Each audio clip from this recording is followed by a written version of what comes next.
أعوذ بالله من الشيطان الرجيم. بسم الله الرحمن الرحيم. الحمد لله الذي أنزل على عبده الكتاب ولم يجعل له عوجا قيما لينذر بأسا شديدا من لدنه ويبشر المؤمنين الذين يعملون الصالحات أن لهم أجرا حسنا ماكثين فيه أبدا وينذر الذين قالوا اتخذ الله ولدا ما لهم به من علم ولا لآبائهم كبرت كلمة تخرج من أفواههم إن يقولون إلا كذبا فلعلك باخع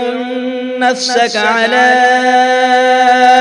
آثارهم إن لم يؤمنوا بهذا الحديث أسفا إنا جعلنا ما على الأرض زينة لها لنبلوهم أيهم أحسن عملا وإنا لجاعلون ما عليها صعيدا جرزا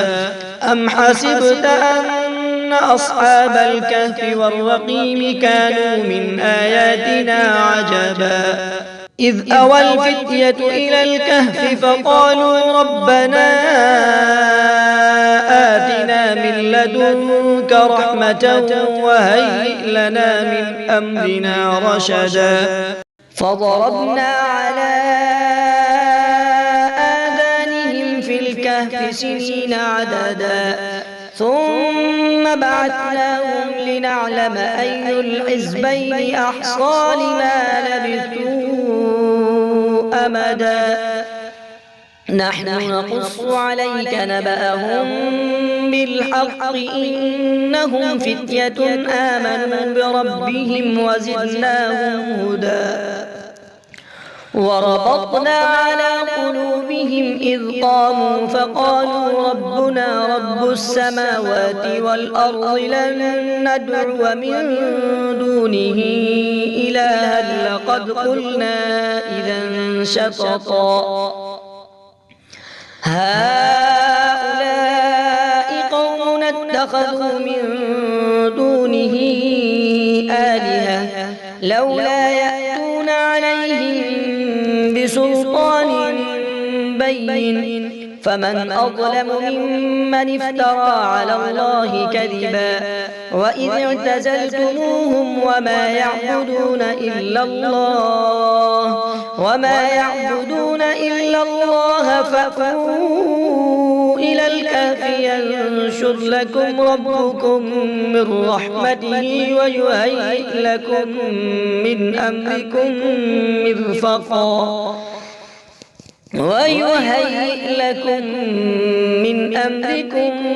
مرفقا وترى الشمس إذا طلعت تزاور عن كهفهم ذات اليمين وإذا غربت تقرضهم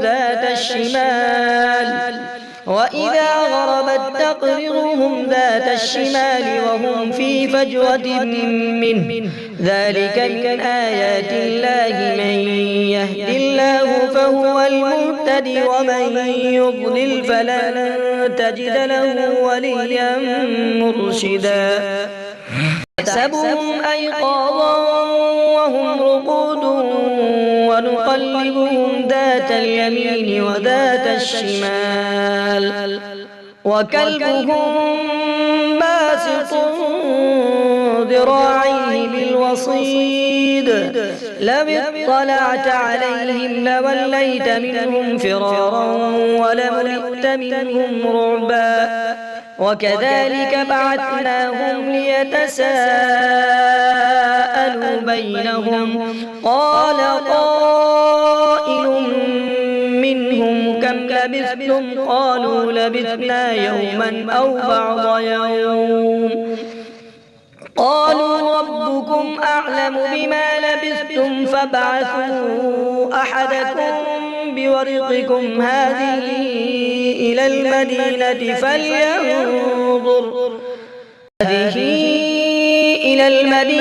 فلينظر أيها أزكى طعاما فليأتكم برزق منه وليتلطف ولا يشعرن بكم أحدا إنهم إن يظهروا عليكم يرجموكم أو يعيدوكم في ملتهم ولن تفلحوا إذا أبدا وكذلك أعثرنا عليهم ليعلموا أن وعد الله حق وأن الساعة لا ريب فيها إذ يتنازعون بينهم أمرهم فقالوا ابنوا عليهم بنيانا ربهم أعلم بهم قال الذين غلبوا على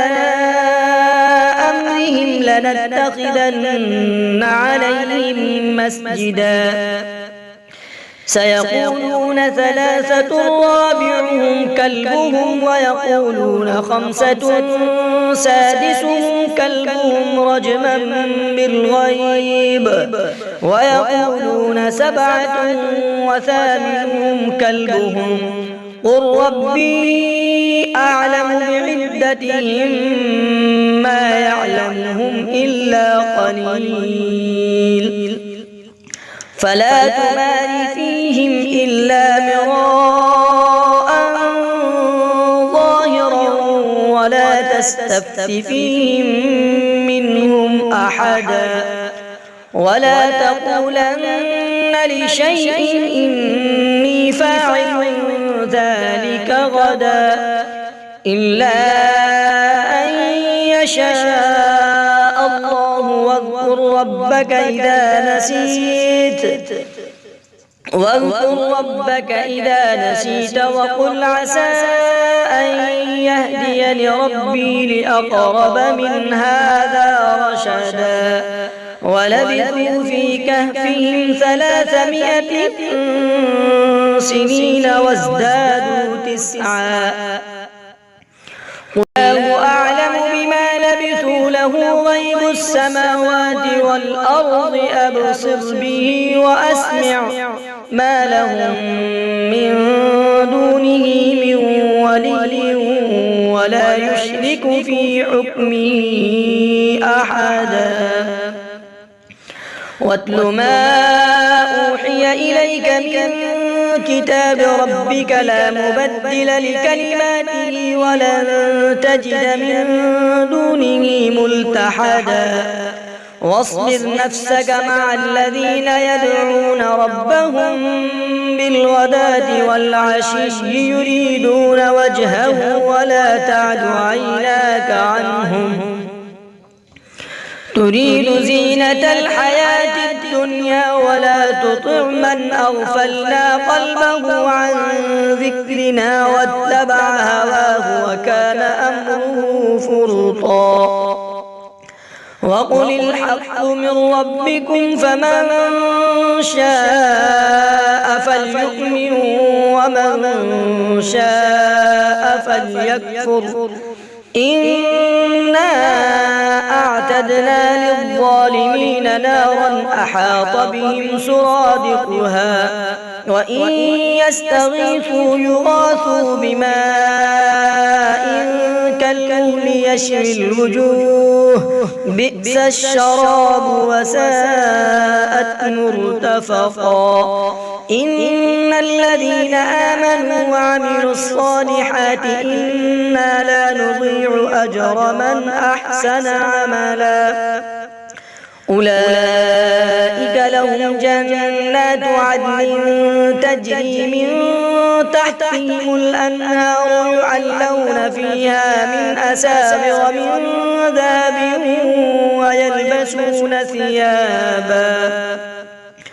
ويلبسون ثيابا خضرا من سندس وإستبرق متكئين فيها على الأرائك نعم الثواب وحسنت مرتفقا واضرب لهم مثل الرجلين جعلنا لأحدهما جنتين من أعناب وحففناهما بنخل وجعلنا بينهما زرعا كلتا الجنتين آتت أكلها ولم تظلم منه شيئا وفجرنا خلالهما نهرا وكان له ثمر فقال لصاحبه وهو يحاوره أنا أكثر منك مالا وأعز نفرا ودخل جنته وهو ظالم لنفسه قال ما أظن أن تبيد هذه أبدا وما أظن الساعة قائمة ولئن رددت إلى ربي لأجدن خيرا منها منقلبا قال له صاحبه وهو يحاوره أكفرت بالذي خلقك من تراب ثم من نطفة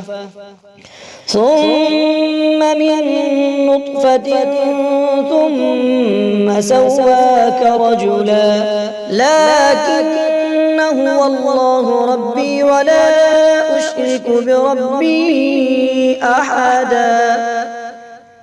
لولا إذ دخلت جنتك قلت ما شاء الله لا قوة إلا بالله إن ترني أنا أقل منك مالا وولدا فعسى ربي أن يؤتيني خيرا من جنتك ويرسل عليها حسبانا من السماء فتصبح صعيدا زلقا أو يصبح ماؤها غورا فلن تستطيع له طلبا وأحيط بثمره فأصبح يقلب كفيه على ما أنفق فيها وهي خاوية على عروشها ويقول يا ليتني لم أشرك بربي أحدا ولم تكن له فئة ينصرونه من دون الله وما كان منتصرا هنالك الولاية لله الحق هو خير ثوابا وخير عقبا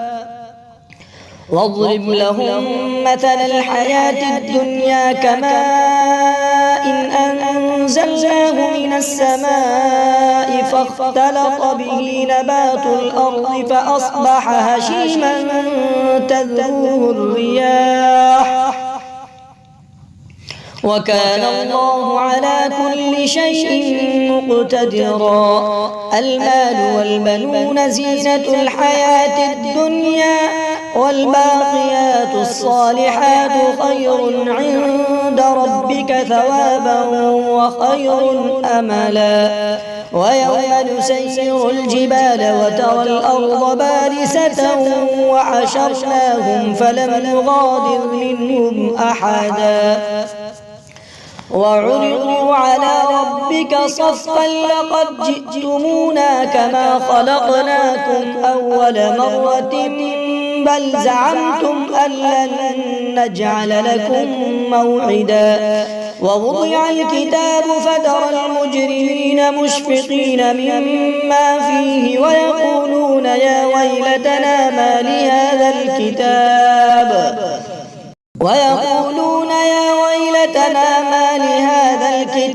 لا يغادر صغيرة ولا كبيرة إلا أحصاها ووجدوا ما عملوا حاضرا ولا يظلم ربك أحدا. وإذ قلنا للملائكة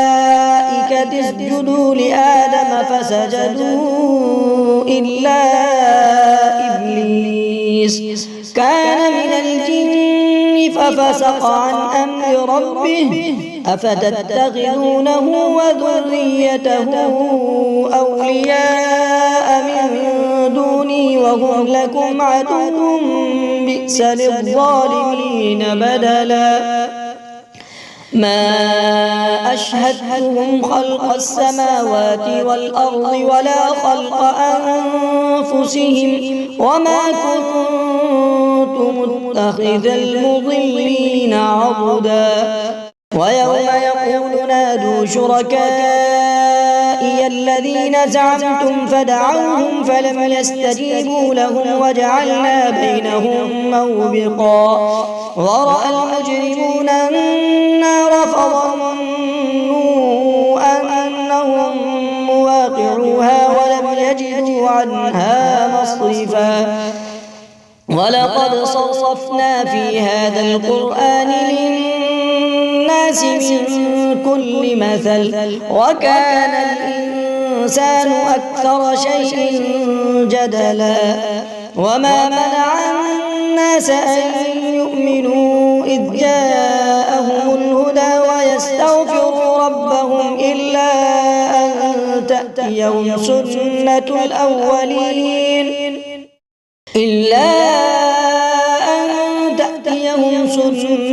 الأولين أو يأتيهم العذاب قبلا. وما نرسل المرسلين إلا مبشرين ومنذرين ويجادل الذين كفروا بالباطل ليدحضوا به الحق واتخذوا آياتي وما أنذروا هزوا. ومن أظلم ممن ذكر بآيات ربه فأعرض عنها ونسي ما قدمت يداه إنا جعلنا على قلوبهم أكنة أن يفقهوه وفي آذانهم وقرا وإن تدعهم إلى الهدى فلن يهتدوا إذا أبدا. وربك الغفور ذو الرحمة لو يؤاخذهم بما كسبوا لعجل لهم العذاب بل لهم موعد لن يجدوا من دونه موئلا. وتلك القرى أهلكناهم لما ظلموا وجعلنا لمهلكهم موعدا. وإذ قال موسى لفتاه لا أبرح حتى أبلغ مجمع البحرين أو أمضي حقبا فلما بلغا مجمع بينهما نسيا حوتهما فاتخذ سبيله في البحر سربا فلما جاوزا قال لفتاه آتنا غداءنا لقد لقينا من سفرنا هذا نصبا. قال أرأيت إذ أوينا إلى الصخرة فإني نسيت الحوت وما أنسانيه إلا الشيطان أن أذكره واتخذ سبيله في البحر عجبا. قال ذلك ما كنا نبغي فارتدا على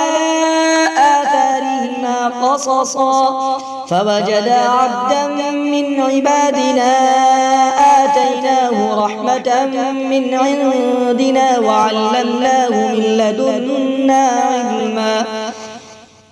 قال له موسى هل أتبعك على أن تعلمني مما علمت رشدا؟ قال إنك لن تستطيع معي صبرا وكيف تصبر على ما لم تحط به خبرا قال ستجدني إن شاء الله صابرا ولا أعصي لك أمرا قال فإن اتبعتني فلا تسألني عن شيء حتى أحدث لك منه ذكرا فانطلقا حتى إذا ركبا في السفينة خرقها قال أخرقتها لتغرق أهلها لقد جئت شيئا إمرا قال ألم أقل إنك لن تستطيع معي صبرا قال لا تؤاخذني بما نسيت ولا ترهقني من أمري يسرا فانطلقا حتى إذا لقيا غلاما فقتله قال أقتلت نفسا زكية بغير نفس لقد جئت شيئا نكرا قال ألم أقل لك إنك لن تستطيع معي صبرا قال إن سألتك عن شيء بعدها فلا تصاحبني قد بلغت من لدني عذرا فانطلقا حتى إذا أتيا أهل قرية استطعما أهلها فأبوا أن يضيفوهما فوجدا فيها جدارا يريد أن ينقض فأقامه قال لو شئت لاتخذت عليه أجرا قال هذا فراق بيني وبينك سأنبئك بتأويل ما لم تستطع عليه صبرا قال هذا فراق بيني وبينك سأنبئك بتأويل ما لم تستطع عليه صبرا أما السفينة فكانت لمساكين يعملون في البحر فأردت أن أعيبها وكان وراءهم ملك يأخذ كل سفينة غصبا وأما الغلام فكان أبواه مؤمنين فخشينا أن يرهقهما طغيانا وكفرا فأردنا أن يبدلهما ربهما خيرا منه زكاة وأقرب رحما وأما الجدار فكان لغلامين يتيمين في المدينة وكان تحته كنز لهما وكان أبوهما صالحا فأراد ربك أن يبلغا أشدهما ويستخرجا كنزهما رحمة من ربك وما فعلته عن أمري ذلك تأويل ما لم تسطع عليه صبرا ويسألونك عن ذي القرنين قل سأتلو عليكم منه ذكرا إنا مكنا له في الأرض وآتيناه من كل شيء سببا فأتبع سببا حتى إذا بلغ مغرب الشمس وجدها تغرب في عين حمئة ووجد عندها قوما قلنا يا ذا القرنين إما أن تعذب وإما أن تتخذ فيهم حسنا قال أما من ظلم فسوف نعذبه ثم يرد إلى ربه فيعذبه عذابا نكرا وأما من آمن وعمل صالحا فله جزاء الحسنى وسنقول له من أمرنا يسرا ثم أتبع سببا حتى إذا بلغ مطلع الشمس وجدها تطلع على قوم لم نجعل لهم من دونها سترا كذلك وقد أحطنا بما لديه خبرا ثم أتبع سببا حتى إذا بلغ بين السدين وجد من دونهما قوما لا يكادون يفقهون قولا قالوا يا ذا القرنين إن يأجوج ومأجوج مفسدون في الأرض فهل نجعل لك خرجا على أن تجعل بيننا وبينهم سدا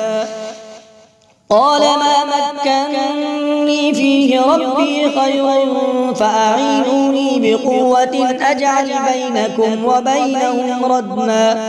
آتوني زبر الحديد حتى إذا ساوى بين الصدفين قال انفخوا حتى إذا جعله نارا قال آتوني أفرغ عليه قطرا فما استطاعوا أن يظهروه وما استطاعوا له نقبا قال هذا رحمة من ربي فإذا جاء وعد ربي جعله دكاء وكان وعد ربي حقا وتركنا بعضهم يومئذ يموج في بعض ونفخ في الصور فجمعناهم جمعا وعرضنا جهنم يومئذ للكافرين عرضا الذين كانت أعينهم في غطاء عن ذكري وكانوا لا يستطيعون سمعا أفحسب الذين كفروا أن يتخذوا عبادي من دوني أولياء إنا أعتدنا جهنم للكافرين نزلا قل هل أنبئكم بالأخسرين أعمالا الذين ضل سعيهم في الحياة الدنيا وهم يحسبون أنهم يحصنون صنعا أولئك الذين كفروا بآيات ربهم ولقائه فحبطت أعمالهم فلا نقيم لهم يوم القيامة وزنا ذلك جزاؤهم جهنم بما كفروا واتخذوا آياتي ورسلي هزوا إن الذين آمنوا وعملوا الصالحات كانت لهم جنات الفردوس نزلا خالدين فيها لا يبغون عنها حولا قل لو كان البحر مدادا لكلمات ربي لنفد البحر قبل أن تنفد كلمات ربي ولو جئنا بمثله مددا قل إنما أنا بشر مثلكم يوحى إلي أنما إلهكم إله واحد فمن كان يرجو لقاء ربه فليعمل عملا صالحا ولا يشرك بعبادة ربه أحدا.